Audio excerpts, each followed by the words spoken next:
আমি তোমাদের পড়াবো চ্যাপ্টার 9 গার্হস্থ্য বিজ্ঞান প্রথম পত্র।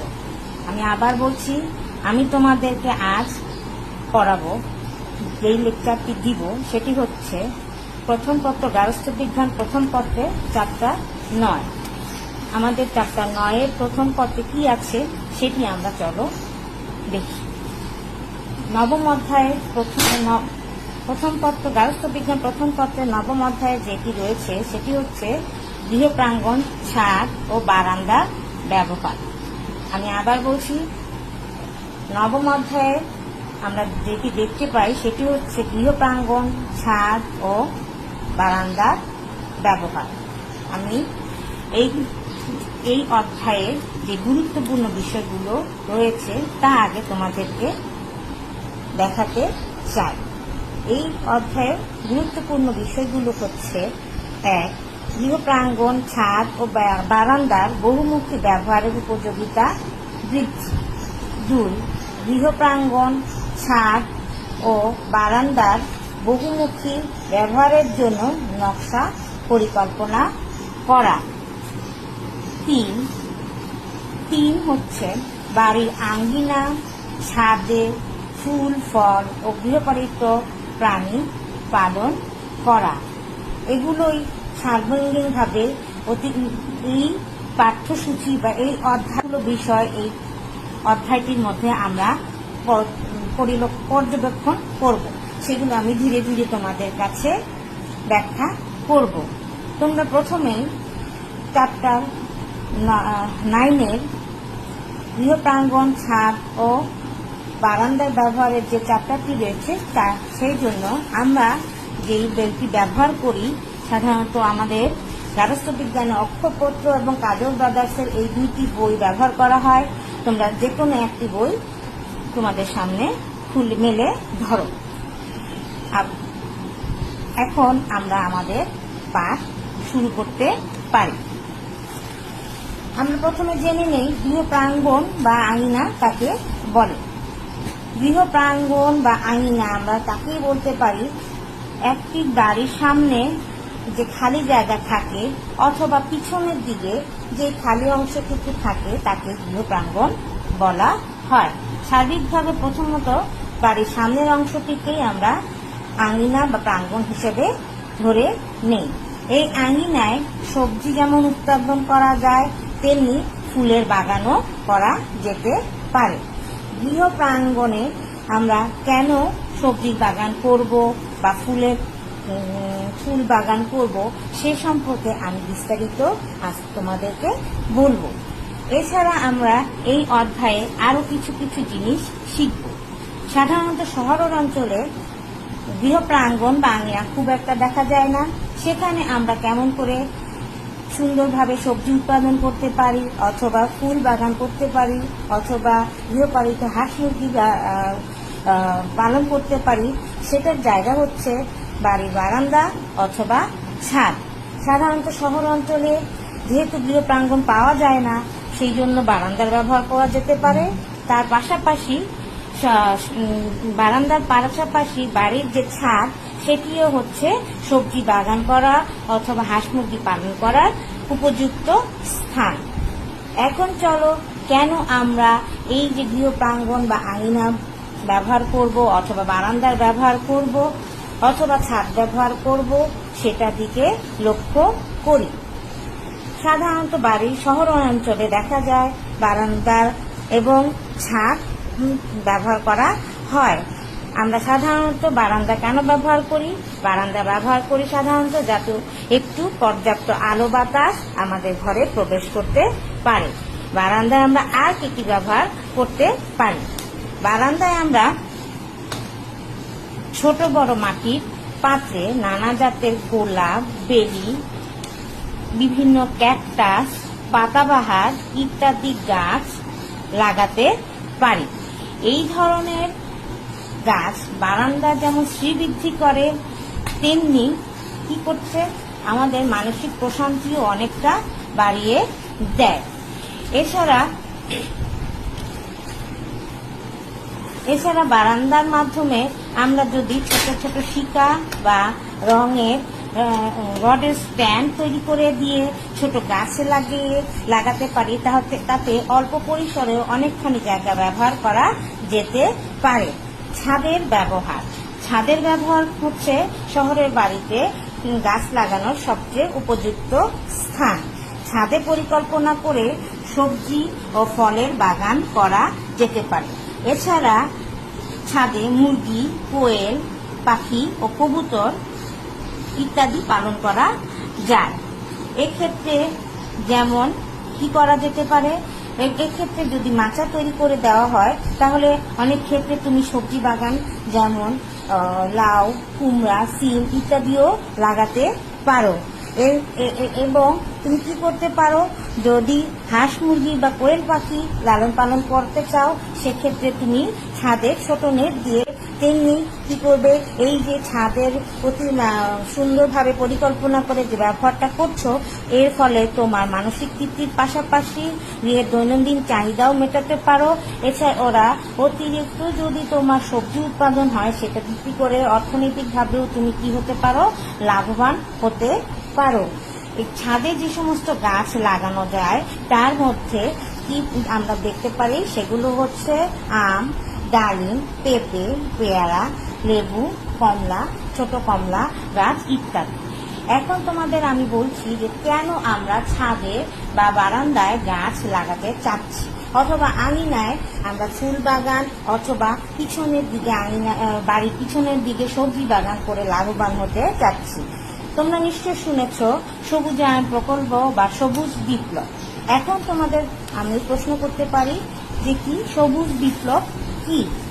সবুজ বিপ্লব হচ্ছে সেটি যার অর্থ হচ্ছে গাছপালা রোপণ করে প্রাকৃতিক পরিবেশ সৃষ্টি করার মাধ্যমে সবুজ বিপ্লব ঘটানো যায়। অর্থাৎ গাছপালা রোপণ করে প্রাকৃতিক পরিবেশ সৃষ্টি করাকেই সবুজ বিপ্লব বলে। তোমরা জানো বাংলাদেশে বনাঞ্চল অনেকটাই উজাড় হয়ে গেছে।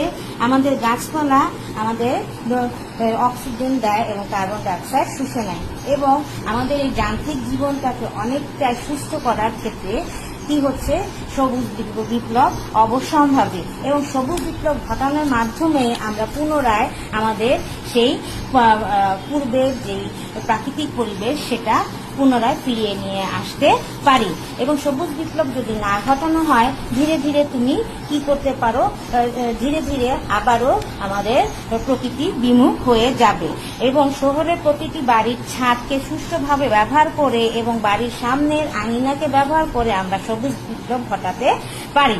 এখন তুমি প্রশ্ন করতে পারো যে গাছ লাগানোর জন্য আমরা কোন ধরনের মাটি ব্যবহার করব বা কোন ধরনের মাটি ব্যবহার করা উচিত, এবং গাছ লাগানোর জন্য আর কি কি প্রয়োজন হতে পারে।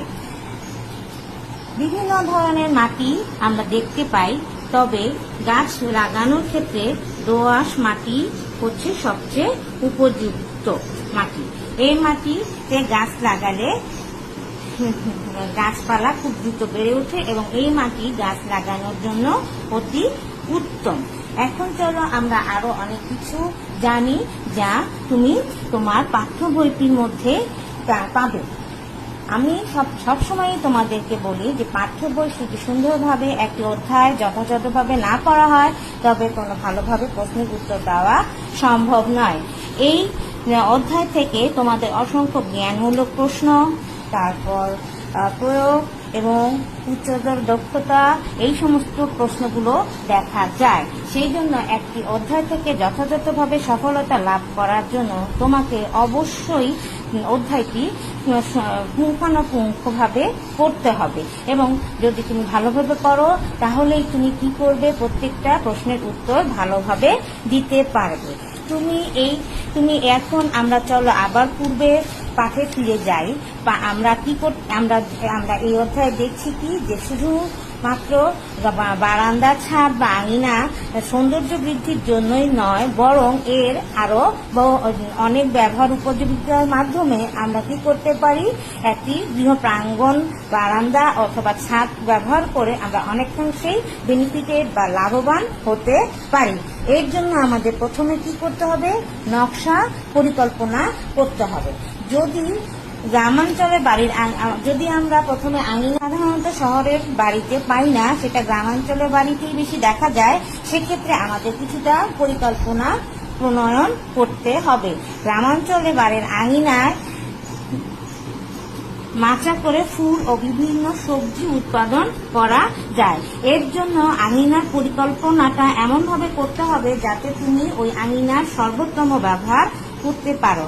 আঙিনা যেদিকে রোদ পড়ে ঠিক সেদিকেই বাগান করা ভালো, আর অন্যদিকে যেদিকে ছায়া থাকে সেদিকে কবুতর, হাঁস, মুরগি ইত্যাদি প্রতিপালন করা যেতে পারে।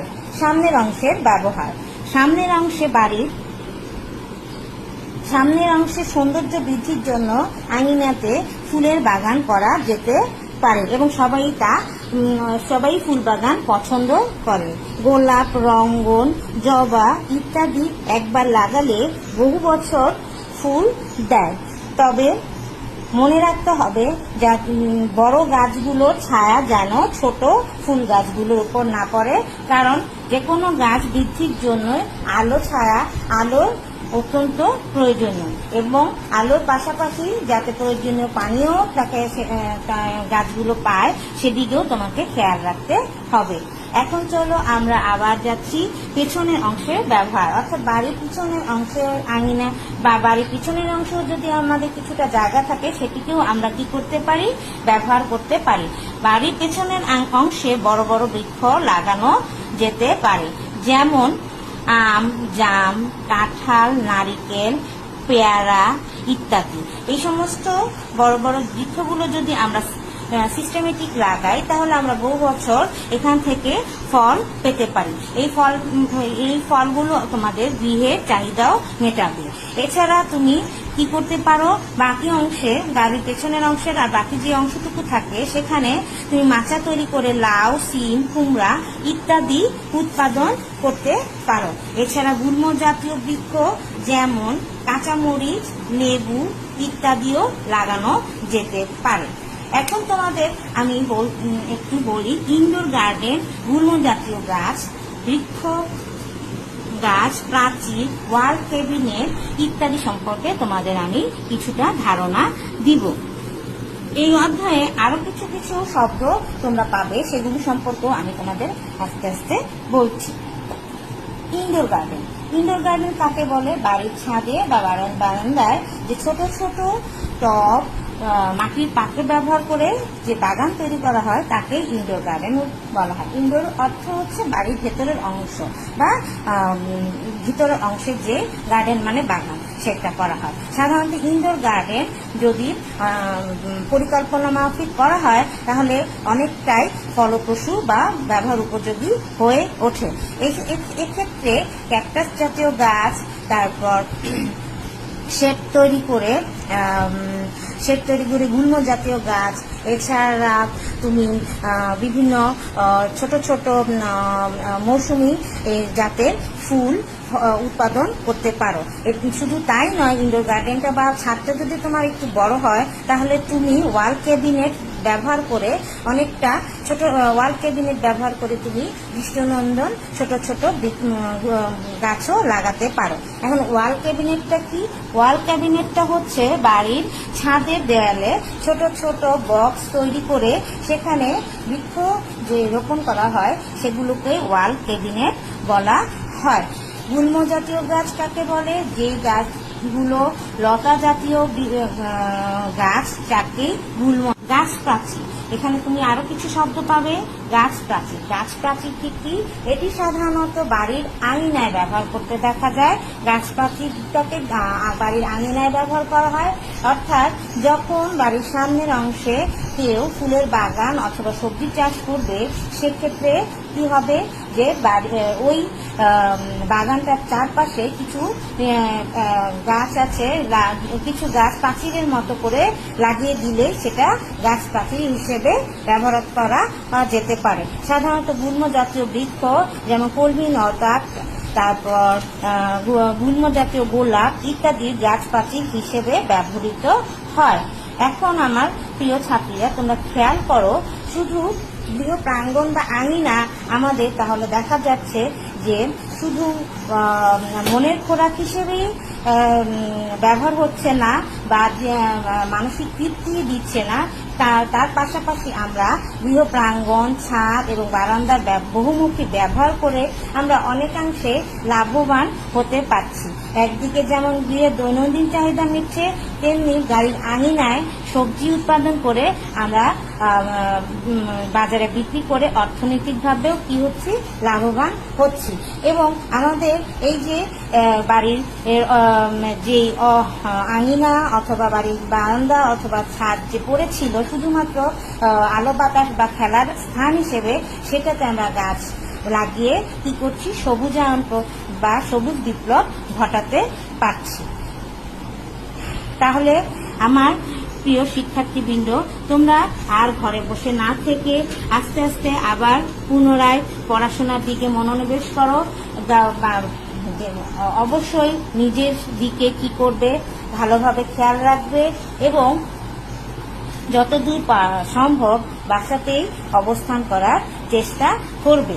নিশ্চয়ই এই দুদিন একদিন কেটে যাবে এবং তোমরা আবার ভালোভাবে কলেজে ক্লাস করতে পারবে। আজকে এই পর্যন্তই আমি এই অধ্যায়ের অংশটুকু পড়ালাম। পরবর্তী ক্লাসে আমি আবার তোমাদের সাথে দেখা করব। তবে আমি এই চ্যাপ্টারের কিছু বাড়ির কাজ বা HW তোমাদেরকে দিতে চাই, তোমরা একটু লিখে রাখো। বাড়ির কাজগুলো হচ্ছে: 1. গৃহ প্রাঙ্গণ বা আঙিনা কাকে বলে? আমি আবার বলছি, HW বা বাড়ির কাজগুলো হচ্ছে: গৃহ প্রাঙ্গণ বা আঙিনা কাকে বলে? সবুজ বিপ্লব কি? সবুজ বিপ্লব কি? আমি আবার বলছি, সবুজ বিপ্লব কি? কিভাবে বারান্দার বহুমুখী ব্যবহার বাড়ানো যেতে পারে? কিভাবে বারান্দার বহুমুখী ব্যবহার বাড়ানো যেতে পারে এবং বারান্দার ব্যবহারের কিভাবে ছাদের ব্যবহারেরও উপযোগিতা বা বৃদ্ধি করা সম্ভব এবং কিভাবে বাড়ির ছাদের ব্যবহারও বৃদ্ধি করা সম্ভব। নকশা কাকে বলে? নকশা বা পরিকল্পনা কাকে বলে? নকশা পরিকল্পনা কাকে বলে? নকশা পরিকল্পনা কাকে বলে? নকশা পরিকল্পনার মাধ্যমে আমরা কি করতে পারি? নকশা পরিকল্পনা কাকে বলে? নকশা পরিকল্পনা করে আমরা কি করতে পারি? নকশা পরিকল্পনা করে আমরা কি করতে পারি? এছাড়া ইনডোর গার্ডেন কাকে বলে? ইনডোর গার্ডেন কাকে বলে? গুল্ম জাতীয় গাছ কি কি? ওয়াল ক্যাবিনেট কি? ইনডোর গার্ডেন কাকে বলে? গুল্ম জাতীয় গাছগুলো কি কি? গুল্ম জাতীয় গাছগুলো কি কি? ওয়াল ক্যাবিনেট কি? আমি আবার বলছি, ইনডোর গার্ডেন কাকে বলে? গুল্ম জাতীয় গাছগুলো কি কি? ওয়াল ক্যাবিনেট কি? শিক্ষার্থী বন্ধুরা, তাহলে আজ এই পর্যন্তই। আশা করছি তোমাদের সাথে পরবর্তী ক্লাসে আবার দেখা হবে। আল্লাহ হাফেজ।